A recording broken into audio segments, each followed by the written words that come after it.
Je salue la présence et la venue de Sophie Audugé. Merci d'être là et bonjour à vous. Bonjour à vous. Sophie, vous êtes directrice générale déléguée de SOS Éducation, c'est bien ça, oui. Entre les deux. Nous allons parler de différents sujets, vous allez évidemment réagir sur nos débats, mais tout à l'heure, je voudrais qu'on insiste, d'ailleurs c'était le cœur c'est toujours le cœur de votre ouvrage sur l'éducation sexuelle à l'école. L'éducation sexuelle d'ailleurs est-elle le rôle de l'école? Vous avez eu un débat extrêmement nourri, extrêmement intéressant d'ailleurs pour le Figaro. TV, c'était sous la houlette d'Eugénie Bastier avec notamment Maurice Berger. Et là, vous allez réagir parce qu'il y a eu, je crois, une prise de parole de la ministre de l'Éducation nationale à ce sujet. C'est important. Vous vouliez tirer la sonnette d'alarme. En fait, vous l'avez déjà fait dans votre livre sur l'éducation sexuelle. Il est vrai que la ministre, récemment, Anne Genetet, a répondu à cette question, plus largement, sur la manière avec laquelle on protège les plus jeunes. Et vous m'avez, pour raconter tout à nos téléspectateurs, alerté sur ce sujet en me disant, voilà, c'est un scandale, il faut en parler. De quoi il s'agit ? Alors en fait, voilà, il y a quelque temps, on a été contacté, l'association a été contactée par une maman dont le fils est en seconde. C'est une semaine et demie après sa rentrée, donc il a 14 ans, et on lui a remis des livres à lire qui sont des livres du Goncourt lycéen. Et dans cette sélection, il y a un livre qui s'appelle « Le club des enfants perdus » de Rebecca Ligueri. Oui. Qui est un livre dont le jeune homme, à la page 52, s'est arrêté, est allé voir sa maman. Elle lui a dit, écoute, là, je crois qu'il y a un problème avec le livre. Bon. La maman découvre le livre et les propos sont pornographiques. Quand je dis pornographique, on est dans du pornographique vraiment très trash, très cru, à tel point, si vous voulez, que on va s'emparer du livre. Donc moi, évidemment, je l'ai lu, parce que je ne travaille pas sur des choses que je ne maîtrise pas. Je l'ai donné à lire à d'autres professionnels de la médecine, des cliniciens. Et donc, tout le monde s'accorde à dire qu'effectivement, on est dans un livre à caractère pornographique qui fait la promotion de l'inceste et du suicide. La semaine dernière, dans le cadre de la commission culture, éducation du Sénat, une sénatrice interroge Madame Genetet, donc la ministre soi-disant de l'Éducation nationale. Elle lui formule son interrogation. Il s'avère que cette sénatrice n'est pas n'importe qui. Elle est copilote, co-rapporteur du rapport porno. Le porno, je reprends, voilà, l'enfer du décor, qui a quand même été évidemment un rapport qui a fait date, le rapport du Sénat. Et là, il y a 15 jours, grâce à ces actions-là, des sites pornographiques ont été enfin rendus interdits à des mineurs. Face à l'expression de cette sénatrice, eh bien, Madame Genetet a su répondre qu'une chose, c'est que les enseignants pourraient toujours compter sur elle pour lutter contre les discriminations. C'est déjà ça. Contre... Mais c'est important. Non, mais bon, on part de loin. Voilà, non, mais oui, mais bon, oui. Les discriminations, c'est-à-dire qu'on est dans la caste de ce que moi j'appelle les woke aisés. Vous voyez, c'est-à-dire qu'on est dans une caste de dirigeants qui effectivement sont dans la doctrine woke. C'est des gens qui sont très fortunés, très privilégiés et qui se fichent bien pas mal des enfants des autres, qui n'ont pas le privilège de pouvoir être dans des établissements extrêmement privés et protégés. Dans les écoles publiques, il y a effectivement ce livre pornographique. Mais vous dites qu'il fait là, parce que vous avez été attaqué. Ah non, là, c'est les mots de la sénatrice. La sénatrice. Oui, mais alors je vous épargne cette lecture. Elle s'adresse à Madame Genetet, la ministre de l'Éducation nationale, et à tous ses collègues sénateurs.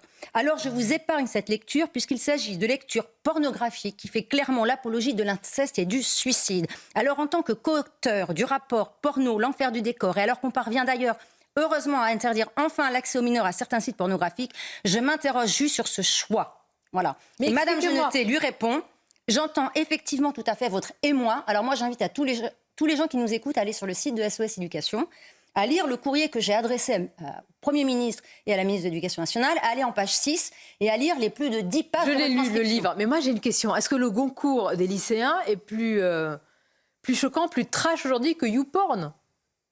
Alors, vous avez raison, Sonia, non. On est à peu près au même niveau. Mais il faut quand même rappeler une chose, c'est qu'on est dans l'enceinte scolaire. Et Madame Genetet, donc la ministre de l'Éducation nationale, a quand même eu le culot de dire, alors moi j'avoue que je m'en suis pas remise, écoutez, les livres, ils ne sont pas obligés de les lire. Alors moi, si vous voulez, une ministre de l'Éducation nationale qui vous dit que les élèves ne sont pas obligés de lire les livres, moi j'avoue que ça me laisse vraiment sans voix. Et puis elle nous dit, oui, mais c'est le Goncourt, etc. Alors moi, je pense qu'il faut expliquer à Madame Genetet qu'en fait, l'enseignement, vous voyez, c'est très simple. Ce qu'on appelle un enseignement, c'est un espace où un professeur va donner une instruction, Hein, c'est un enseignement, c'est un statut d'enseignement, ça veut dire que c'est un statut d'obligation.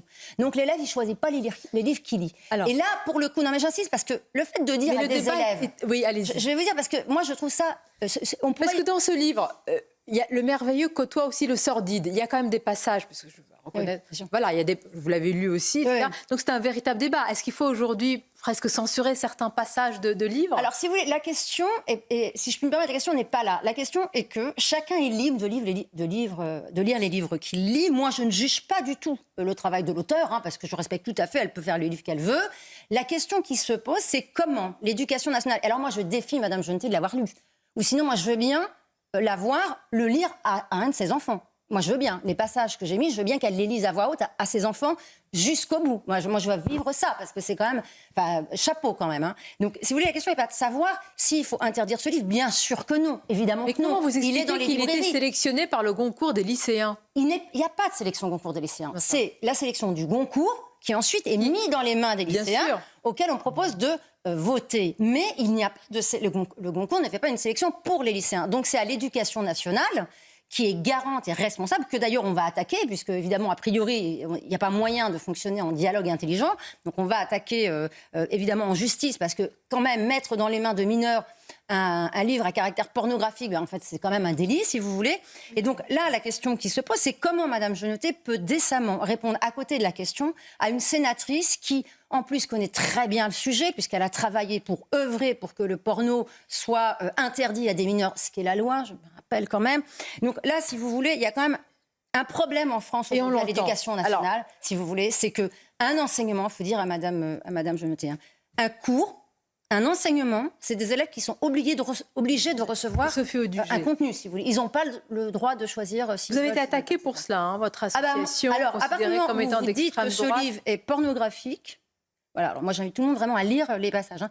On est d'extrême droite. Alors, moi, puisque je considère que c'est pornographique, je suis... Je l'ai lu, mais j'ai une véritable question. C'est vrai que des passages sont choquants, on va dire. Pas choquants, c'est pas une question de morale, c'est le public. Ouais. C'est-à-dire que vous avez, soyons honnêtes, les lycéens ont accès, c'est pour ça que je vous ai dit YouPorn, c'est-à-dire, est-ce qu'il vaut mieux pas le mettre entre leurs mains? Et non, mais c'est une vraie question, quoi. Et c'est une liberté. Et expliquer, puisqu'ils ont accès.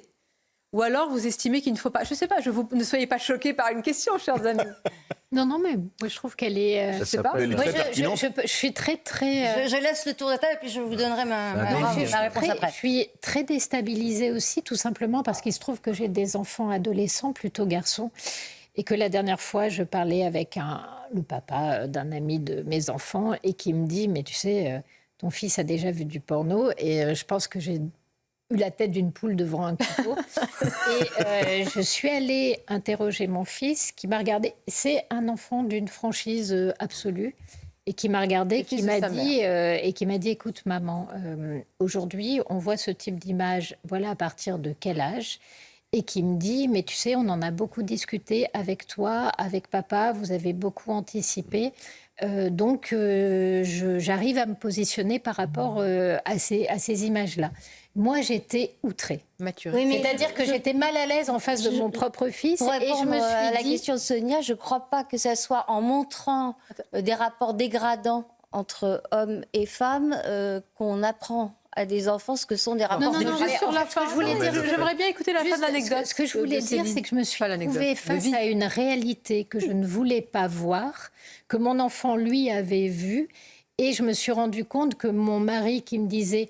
Tu dois en parler avant, tu dois expliquer de ce qu'on peut voir ou de ce qu'on peut lire dans certains endroits pour les aider à trouver la bonne distance. Il avait raison, que moi, je n'ai pas fait le travail, que c'est lui qui a dû le faire parce que ça me gênait trop et qu'en fait, je pense que c'était essentiel ce dialogue. Donc effectivement, il faut peut-être regarder en face ce qui est pour pouvoir en dialoguer. Mais regarder en face n'est pas montré, pardon. Vous savez ce qu'on va faire? On va marquer une courte pause. Je trouve que le sujet est passionnant. Je pense qu'il nous parle à tous, évidemment.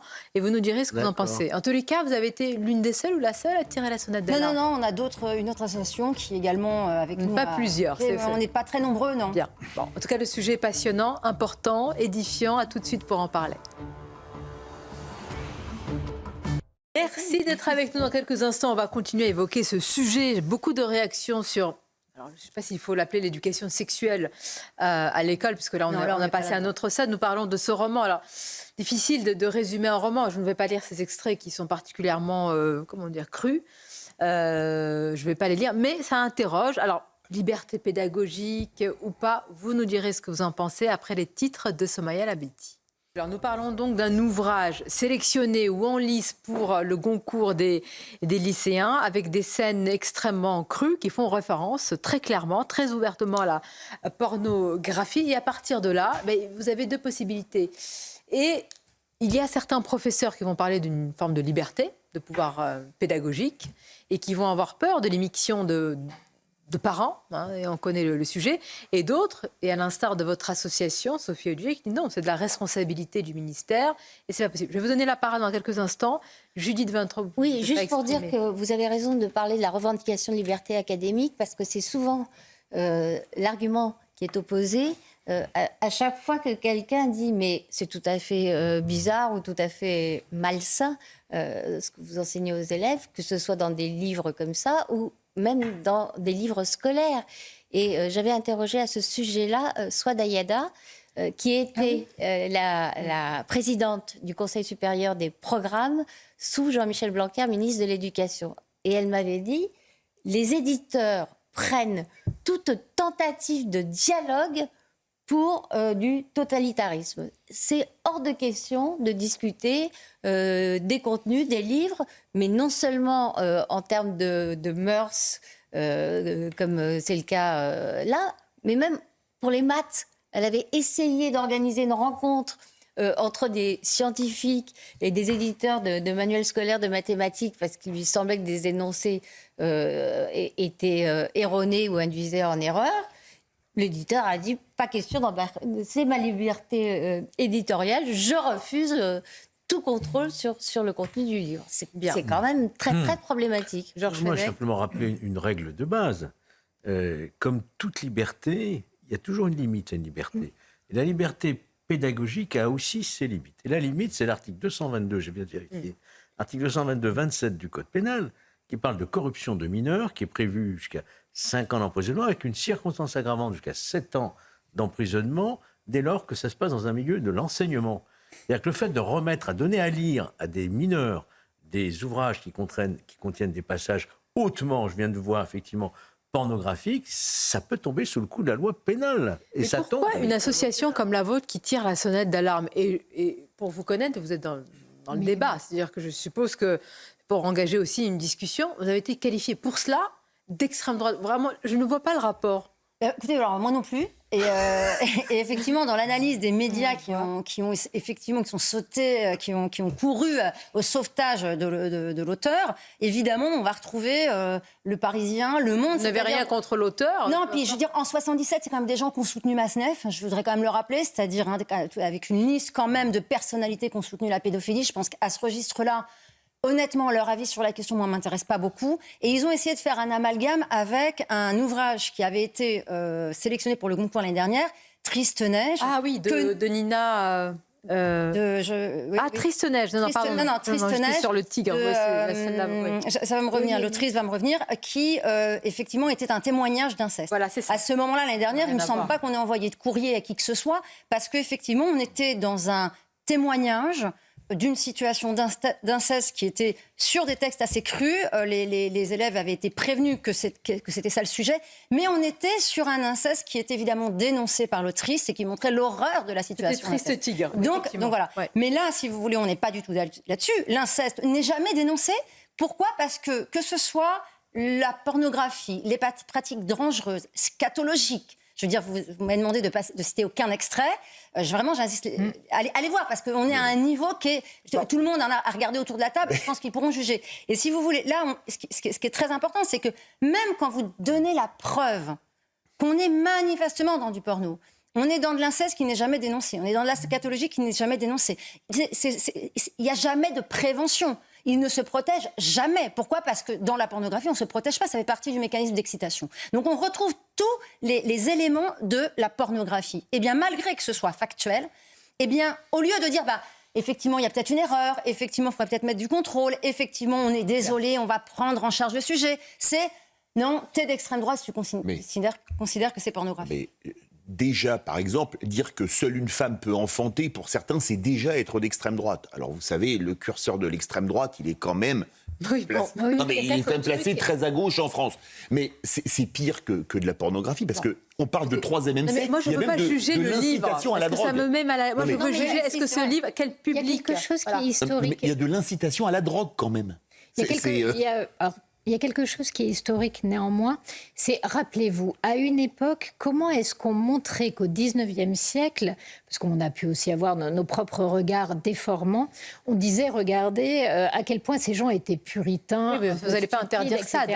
Et ils Bon, bah alors. interdisaient les libertés. Et ils ont interdit quoi? Madame Bovary. Ouais. Pourquoi? Parce que Madame Bovary était vue comme étant pornographique. Donc c'est pour ça Et- que j'introduisais cette... voilà. Et c'était vu question. comme étant la preuve de... On était réactionnaire quand on s'opposait à la sexualité, à une vision de la sexualité assez libertaire. Et bien en fait, on retombe dans ces questions-là. Bien. Et donc, c'est comme si vous vous proposiez de censurer Madame Bovary, alors qu'en fait, ces gens n'ont pas lu et qu'effectivement, moi, ce que j'ai lu est authentiquement Voilà. pornographique Pour ça, et dérangeant. On invite, et c'est bien, c'est une publicité pour les livres et pour la littérature, à lire et se faire l'idée. En tout cas, c'était important d'en parler et de voir la réaction, on va dire, très mesurée de la ministre de l'Éducation Inadmissible. nationale. Inadmissible.